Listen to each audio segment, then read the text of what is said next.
You are welcome to my channel grammar school 26। আশা করি তোমরা সবাই ভালো আছো। আসলে ইংরেজি বাক্য মুখস্থ করে রাখা সম্ভব না, মুখস্থ করে রাখতেও পারবে না, ইংরেজি ফ্লুয়েন্টলি বলতেও পারবে না। ইংরেজি তোমাকে ফ্লুয়েন্টলি বলতে হলে ইংরেজি বাক্য তৈরি করা শিখতে হবে। আর আমি ওই জিনিসটি শেখাচ্ছি যে কিভাবে বিভিন্ন ধরনের বাক্য তৈরি করতে হয়। আমার এই ভিডিও দেখলে তোমরা বাক্য তৈরি করা শিখবে এবং ফ্লুয়েন্টলি ইংলিশ বলতে পারবে। নম্বর টকিং, লেটস স্টার্ট। আমি খেলি, আই প্লে। আমি খাই, আই ইট। জাস্ট তোমাদেরকে এই গঠনটা মনে রাখতে হবে। আমরা খেলি, উই প্লে। তুমি খেলো, ইউ প্লে। তারা খেলে, দে প্লে। বালকেরা খেলে, বয়েজ প্লে। এই যে এইটা প্লেটা হচ্ছে ভার্ব, এইটা তোমরা চেঞ্জ করে অন্য কিছু বসাতে পারো। প্লে আছে এখানে, ইট বসাতে পারো, ড্র বসাতে পারো, ক্যাচ বসাতে পারো, এভরিথিং। কিন্তু গঠনটা এরকম হতে হবে।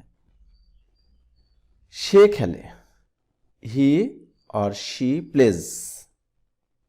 ইহা খেলে, ইট প্লেজ। হাসান খেলে, হাসান প্লেজ। দেখো এইগুলিতে প্লের সাথে এস যুক্ত হয়নি, কিন্তু এইখানে এস যুক্ত হয়েছে প্লের সাথে। সে খেলে, হি অর শি প্লেজ। ইহা খেলে, ইট প্লেজ। হাসান খেলে, হাসান প্লেজ।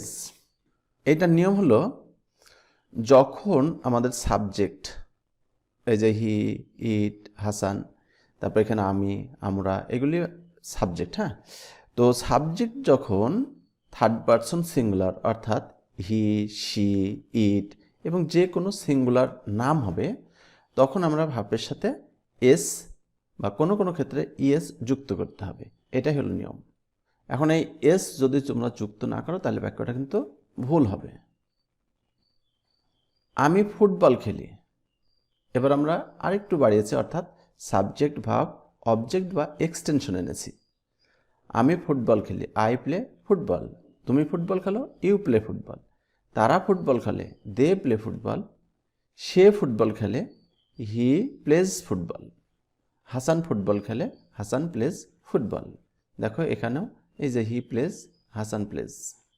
এবার আমরা এই নিয়মটা ডায়াগ্রামের মাধ্যমে দেখব, তাহলে আমরা আরও সহজে বুঝতে পারবো এবং মনে রাখতে পারবো।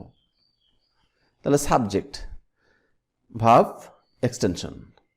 সাবজেক্ট যখন দেখো I, we, you, they, boys, girls, men, people এইরকম হবে, অর্থাৎ প্লুরাল হবে, তখন আমরা শুধু ভার্বটা ব্যবহার করব। দেখো এখানে প্লে হয়েছে। আর যখন সাবজেক্ট থার্ড পারসন সিঙ্গুলার অর্থাৎ হি, শি, ইট, হাসান, সাবিনা এরকম বিভিন্ন ধরনের নাম যখন হবে, তখন আমরা ওই ভার্বের সাথে এস যুক্ত করব। কোনো কোনো ক্ষেত্রে ইএস যুক্ত করতে হয়। তো এই কখন এস কখন ইএস, এইটার উপর আমার টেন্সের যে ভিডিওগুলি আছে সেইখানে খুবই সুন্দরভাবে বোঝানো আছে। তোমরা ওই ভিডিওটা দেখলে এইগুলি ক্লিয়ার হয়ে যাবে। তো এর আগে গেল আমরা ফুটবল খেলি, তা আমরা এই কথাটাকে নেগেটিভ করব কিভাবে? তো আমি ফুটবল খেলি না, আই ডোন্ট প্লে ফুটবল, অথবা I do not play football. তুমি ফুটবল খেলো না, ইউ ডোন্ট প্লে ফুটবল। তারা ফুটবল খেলে না, দে ডোন্ট প্লে ফুটবল। সে ফুটবল খেলে না, he doesn't play football. Hasan football খেলে না, হাসান ডাজন্ট প্লে ফুটবল। এইখানে ডাজন্ট বাদ দিয়ে তোমরা যদি ডাজ নট দাও তবু হবে। এখানে আরও একটা জিনিস লক্ষ্য করো, এইখানে কিন্তু দেখো এই যে প্লের সাথে আমরা এস যুক্ত করিনি। এখানে দেখো প্লে আছে, এখানেও প্লে আছে, এখানেও প্লে আছে। এর কারণ হলো এই যে ডাজ যখন আমরা ব্যবহার করব, ডাজ বা ডাজ নট, তখন মূল ভার্বের সাথে এস বা ইএস যুক্ত করতে হবে না। এটাও আমরা ডায়াগ্রামের মাধ্যমে দেখি, তাহলে মনে থাকবে, ভালো বুঝতে পারবো ভালোভাবে। এই যে I, we, you, they, boys, girls যখন হবে তখন ডন্ট বা ডু নট। আর যখন he, she, it, Hasan, Sabina এরকম থার্ড পারসন সিঙ্গুলার হবে, তখন ডাজ নট অথবা ডাজন্ট ব্যবহার করব। আর মূল ভার্বের সাথে তখন আমরা এস বা ইয়েস ব্যবহার করব না বা যুক্ত করব না। এটা গেল আমাদের নেগেটিভ। এবার আমরা ইন্টারোগেটিভ দেখব। আমি কি ফুটবল খেলি? Do I play football? তুমি কি ফুটবল খেলো? Do you play football? তারা কি ফুটবল খেলে? Do they play football? সে কি ফুটবল খেলে? Does he play football? Hasan কি ফুটবল খেলে? Does Hasan play football? এইখানে দেখো ইন্টারগেটিভ করার সময় কী করছি আমরা? সব ঠিক আছে, শুধু আমরা সাবজেক্টের পূর্বে ডু বা ডাজ ব্যবহার করছি। সকল সাবজেক্টের সাথে ডু ব্যবহার করব, শুধু সাবজেক্ট থার্ড পারসন সিঙ্গুলার হলে ডাজ ব্যবহার করব।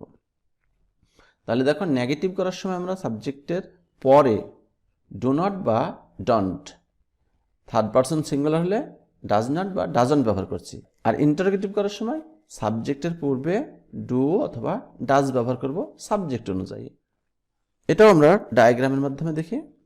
এই যে ইন্টারগেটিভ করার সময় সাবজেক্টের পূর্বে ডু অথবা ডাজ ব্যবহার করব। সাবজেক্ট যখন আমাদের I, we, you, they, boys, girls, men এরকম প্লুরাল হবে তখন ডু। আর যখন থার্ড পারসন সিঙ্গুলার হবে he, she, it, Hasan, Sabina, তখন আমরা ডাজ ব্যবহার করব। মূল ভার্বের সাথে তখন কিন্তু এস বাই এস থাকবে না। আমি ফুটবল খেলছি, আই এম প্লেয়িং ফুটবল। এর আগে আমরা দেখলাম আমরা ফুটবল খেলি বা আমি ফুটবল খেলি, আর এবার খেলছি মানে কাজটা চলছে, খেলিতেছি, আমি অলরেডি খেলিতেছি। তখন আমরা এইরকম ব্যবহার করব যে আই অ্যাম প্লেয়িং ফুটবল, অর্থাৎ সাবজেক্টের পরে একটা সাহায্যকারী ভার্ব অ্যাম, ইজ, আর বসে। আয়ের সাথে দেখো অ্যাম বসেছে, আই অ্যাম প্লেয়িং ফুটবল। আমরা ফুটবল খেলছি, উই আর প্লেয়িং ফুটবল। তোমরা ফুটবল খেলছো, ইউ আর প্লেয়িং ফুটবল। তারা ফুটবল খেলছে, দে আর প্লেয়িং ফুটবল। সে ফুটবল খেলছে, he is playing football. Hasan football খেলে, সরি হাসান ফুটবল খেলছে, এখানে হবে খেলছে। Hasan is playing football. এটা ডায়াগ্রামের মাধ্যমে দেখি। দেখো সাবজেক্ট যখন ওই, ইউ, দে, বয়েজ, গার্লস ইত্যাদি হবে তখন তার সাথে আর বসবে, অর্থাৎ সাবজেক্ট যদি প্লুরাল হয়। আর যদি থার্ড পারসন সিঙ্গুলার হয় তখন ইজ বসবে, আর আই হলে অ্যাম বসবে। এটা তোমরা ভালো করে মনে রাখবা, আর তাহলে ভুল হবে না। এবার আমরা এই বাক্যের নেগেটিভ দেখব। আমি ফুটবল খেলছি না, I am not playing football. আমরা ফুটবল খেলছি না, we are not playing football. তুমি ফুটবল খেলছো না, you are not playing football. তারা ফুটবল খেলছে না, they are not playing football.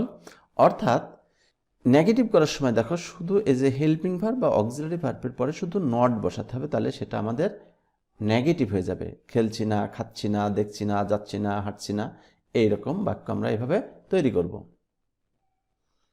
আমি কি ফুটবল খেলছি, আমরা কি ফুটবল খেলছি, তুমি কি ফুটবল খেলছো, এইরকম বাক্য তৈরি করার সময় এই যে আমাদের হেল্পিং ভার্ব আছে, এই হেল্পিং ভার্বকে শুধু আমরা সাবজেক্টের পূর্বে বসাবো, তাহলে সেটা ইন্টারোগেটিভ হয়ে যাবে। এবার দেখো আমরা ফুটবল খেলছি বা খেলিতেছি, ইংরেজি কী হবে? We are playing football. এই বাক্যটা দেখো কোনো সময় নাই, আমরা ফুটবল খেলছি, কতক্ষণ খেলছি, কখন থেকে খেলছি, এই সব উল্লেখ নাই। তখন হবে উই আর প্লেয়িং ফুটবল।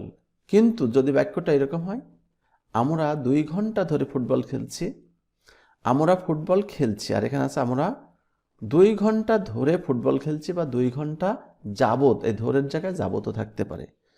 আমরা 2 ঘন্টা ধরে বা 2 ঘন্টা যাবত ফুটবল খেলছি। এটার ইংরেজি হবে we have been playing football for 2 hours. সব ঠিক থাকবে, এই যখন সময় থাকবে না তখন আর হবে, ইজ হবে অথবা অ্যাম হবে। আর যখন সময় থাকবে তখন সাবজেক্টের পরে অ্যাম, ইজ, আর এর পরিবর্তে সাবজেক্ট অনুযায়ী হ্যাভ বিন, হ্যাজ বিন বসাতে হবে। আর এদিকে দেখো মূল ভার্বের সাথে আইএনজি হবে, বাকি অংশ যা আছে তাই থেকে যাবে। তারা সকাল থেকে ফুটবল খেলছে, এখানে দেখো 2 ঘন্টা ধরে, আর এবার আছে সকাল থেকে, তাহলে এটার ইংরেজি হবে they have been playing football since morning. অর্থাৎ ধরে বা যাবত থাকলে ফ হবে, আর হতে বা থেকে থাকলে সিন্স হবে, এটা মনে রেখো। সে সকাল থেকে ফুটবল খেলছে, he has been playing football since morning.